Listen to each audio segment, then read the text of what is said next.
What can you tell us about availability this week? Brett is obviously suspended. Liel will rejoin the group tomorrow. He's ticked all the boxes to, free him from the rehab. But we'll have to have a look at him tomorrow to see if tomorrow's too soon for Saturday. And Ben Bender's trained with us as well, so he comes into contention for the first time as well. Did you guys do anything? I know you had potentially explored doing something on earlier this week to try and get some more guys minutes. Did you guys do that at all this week? We did, yeah. We had an in-house training game on Monday where we got 2 30-minute games in, which was a really good exercise for the lads who hadn't had the minutes. So it was great for the likes of Ben, Brandon Cambridge and others to play in that. How close is Brandon? Brandon's, I think we've got another inter-training game tomorrow for the Legacy, and Brandon's going to join in that with Nympha, so he's getting closer and closer. What has it meant to kind of have, I know that Legacy has a little bit of a layoff now, what's it been like to have some of those guys back with you with first team training for the first time in a while? Yeah, no, it's been good. I mean, they've been experienced, they've had the exposure to minutes and matches, which is what they need to have, but it's great to have them back with us as well, and reintegrate them into the group and get them back working with us as well. So no, it's been nice. I think it's worked really well how they're working between the two teams at the moment. What has Tiger done with his opportunity for increased minutes, exposure, etc.? He certainly hasn't let himself down with the minutes he's had, whether it was the start at Chicago or the minutes where he's come on. He's looked a threat in all the games. He's had a chance against New York. He had the chance last week against Galaxy as well. So he's, he looks a threat.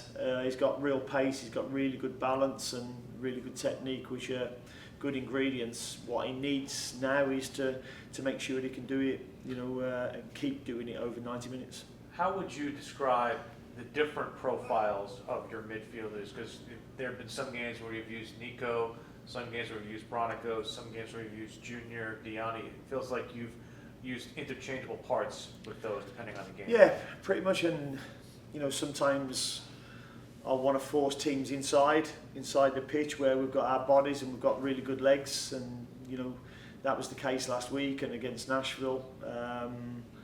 Where I think there's other times when we can show them down the side and we probably need less bodies in the middle.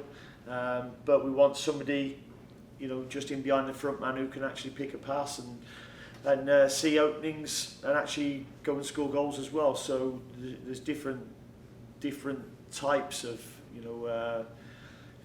physical and tactical and technical parts to our players. So I think there's different ones that can do different jobs. I know you're still in search of that level of creativity, try and link up with Pat. How do you go about, whether it's in the training pitch, you're in the learning zone, how do you go about trying to simplify the route to get the ball to Pat? Well, we keep working on, the principles where, when a cross is coming in, where we want people to be ending up in the penalty box. Our fixed positions when we're in possession, and also our movements when we're travelling up the pitch. So we're putting them in different scenarios and making them better, trying to make them better decision makers. But it's the hardest part in the game is creating and scoring goals. And that's why them players probably get paid the most money. Cool. Who's next? Go ahead. We've seen you use Scott a little bit as, I guess, like a false nine or coming in. What have you attributed to playing him in that position? His experience, his brain. He's technically really, really good. I feel that I felt on Saturday against Galaxy there weren't enough space in behind for Patrick to get in behind. So I thought their centre halves were dropping deep, so I thought it was a good idea to bring Scotty on to try and entice them out and then get to the two wide players running in behind as well. And we got the big chance obviously with Tiger through that, but we didn't do it as much as we probably should have on review. But Scott's probably the best finisher at the club. He's really clever in his movements as well, but unfortunately he broke down a couple of times so far. And as far as Ashley Westwood, obviously with the congestion of games, we've seen him play 90 minutes the last 3 matches, and it doesn't look like it's phased him. Just what can you tell me about like him in particular? Yeah, I've said before, he's one who leads from the front. He sets standards. Well, I had a chat with him the other week actually, and he calls it. I gave him the curly finger, and he thought I was going to lead him out. But no, it was just to have a general chat with him, and he was like, "Oh, thank God, Gaffer! I want to keep playing." But yeah, he's really leading by example at the moment, and he exemplifies what we want. Nice. And then, what have you noticed from this Philadelphia team? A tough team to play against. Watching them, their front two and the one who plays in behind them, they run the channels really well. They've got a really high, goal chance, expected goals. They create a lot of chances. I've just recently watched their New York City game and their Real Salt Lake games, and they created a lot of chances, and they only got 1 point out of the 2 games. From my eye watching, they deserve more than that. So, I've told the players, even though we're on a decent run ourselves, we've got to be very wary of the quality that they have. Thank you. Cheers. Dean, in preseason you talked about wanting a left-footed center back to play next to Addy. Fast forward to today, Andrew Privett's locked the position down and has a new contract. Just can you speak on Privet, and is he still competing with the ghost of that player that we don't even have that you might have in mind, or is he your guy now? He's done all right, hasn't he? Yeah, his left foot's not too bad as well. So yeah, he's come in and he's done excellent, Andrew. He's a quick learner. He wants to get better. He's one of them players that is really low maintenance for a coach. You don't have to. You're not worried about him. He'll go out and he wants to give 100% every day and become a better person and a better player. And really enjoy working with him. Do you think we still need to sign another centre back? Well, we've got 4 at the moment, and these 2 have contributed to 6 clean sheets already this season. So he's doing exceptionally well. Is there such thing about being in the zone as a center back? I mean, he kind of seems like Andrew is riding a pretty good confidence right now. Yeah, I've read a book actually on the zone, and when you're in it, and I can honestly say for my whole career, you don't get in it very often. But when you do, it's everything slows down and becomes easier for you. But he's certainly in a really good place at the moment. I think him and Addy are in a really good place. What about Yeri? Has he taken a step back from where you thought he might be at this point? In terms of his injury, he's slow progress at the moment. I think he's trying to run before he can walk, and he's probably hampered his progress a little bit. But hopefully he'll be back soon. And Junior, did he pick up a knock? Junior picked up a knock as well. So he had cramp in his hamstring at Chicago, came off. And then he was okay to train, but then in training on Monday he just felt it again slightly. So he's been out working today, but he won't be ready for Saturday. Okay. We're supposed to ask you about the wine. Nathan said you're not living up to your end of the deal. You're a little behind. That's typical Nathan, isn't it? Again, he wants to run before he can walk. Yes, there will be a crate of wine coming for them tomorrow, and they'll be very thankful for that. Tuscany?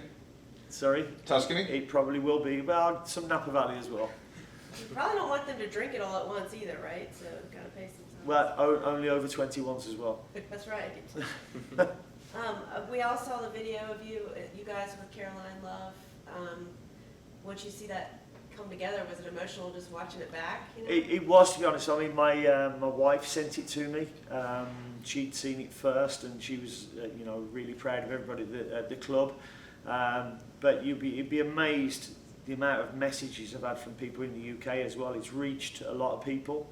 I was speaking to a couple of guys at Aston Villa this morning. Jacob Ramsey, one of the young players there, he actually said, I saw the video.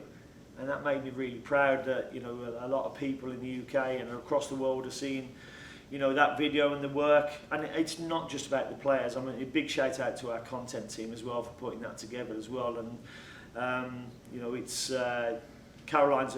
she's a lovely girl with a lovely family, and unfortunately, went through problems that a lot of people do go through, and because people can't see the disease with mental illness, it becomes a little bit of a tough thing to talk about. But I think, we've raised awareness, and we are a community club. Our community report came out 2-3 weeks ago and shows all the good work that we're doing there, and we want to continue that because we are part of the community. And as I said to the players during the meeting about Caroline and her family, sometimes we're not aware of the impact we can have, whether it be a Charlotte FC player, a Hornets player, a Panthers player, but we can affect the community in so many different ways without knowing it, and it's really important to be aware of that impact.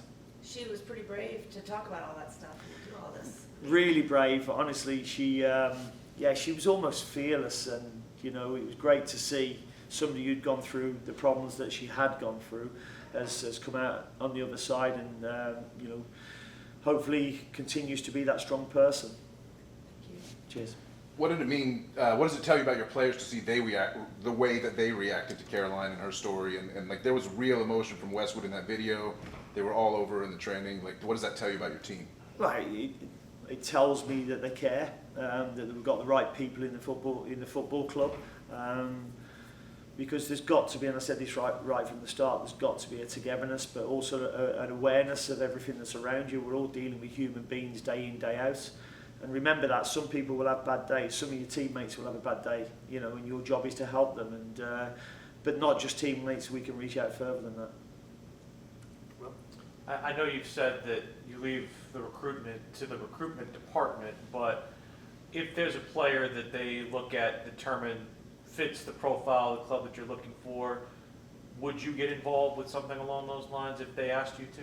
Yeah, no, definitely. I mean, at the moment we're looking for the summer window. I've given profiles of positions that I think are going to really help us, and then when they come up with players that are actionable, then we'll look at them and talk to people. How involved would you say are you in those decisions, like from a percentage-wise? I don't really think you can put a percentage on it, but I think we all have to be involved in the conversation.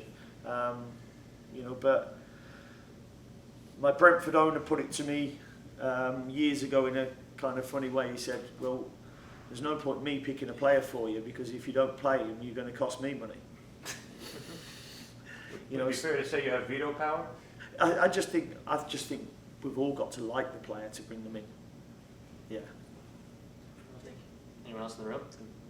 Just how does it? I think we have Charlotte FC has 5 goals in their last 6 games. The clean sheets have been nice, but is there any push to maybe bring Liel back if he's on either side of it tomorrow to just get some more firepower and get some goals, or are you going to be super careful? I will not risk him, because there's no point me risking him for 1 game and he goes out for another 5 if there's any doubts. If there's no doubt, then yeah, obviously I will put him in there. Cool. All right, let's go to the Zoom real quick. We've got Steve and then Rebecca. So go ahead, Steve, first. Hey, Dean. A little more about Philadelphia. They're similar to Los Angeles in the sense that they've scored a lot of goals, but they've also given up a lot of goals. And you're correct that they're usually a better team at this point in the year, usually in the top 4, if not higher. Is there anybody there you're particularly concerned with? Gazdag is an opportunist. The ball seems to find him in good places around the goal. Carranza can create, McGlynn. Short of asking you what your scheme is for them, what is your scheme for them? Well, I mean, listen, one of the stats that stood out to me is that the left back Wagner, I think he's had probably a load of expected assists this season because he puts the ball into the box that much. It doesn't take a lot for him to be whipping crosses in. So obviously to try and stop the supply line there is certainly one, because they've got players in the penalty box that can cause you problems. Also, they've been strong on set pieces as well. I think they've scored 10 goals this season, from set pieces. So obviously, more of the Nashville performance, and don't give a corner away, would certainly help. And Wagner's one you got, because he'll unleash it from 35 in. He will. Well, He will. he's- If we allow him to get the ball. So, our job is to try and stop that supply line. Well, I wish you good luck with that. Thank you. Thanks, Steve. Okay, Rebecca? Hi, Rebecca Soccer Sheet. So building off what Carol brought up with Caroline Love's story and her struggles with mental health, the video has nearly 500 likes and over 900 shares with people saying that this needs to be talked about more. How do you talk about mental health with stress and anxiety with the players? So we're in the process at the moment of actually hiring a sports psychologist through Atrium Health, who's one of our partners, and we all think that it's a really important part because as approachable as I am as a head coach, there'll be some things that my staff and players won't want me to know, and I accept that. So I think it's important that there is somebody within the workplace that people can reach out to if they're having problems. Thank you for that. And then Andrew Privet earned a new contract. Is the club moving to make a new contract with Pat? I don't know. Is the honest answer. Sorry, Rebecca. I'm not involved in them talks at the moment. Thank you so much. Thank you.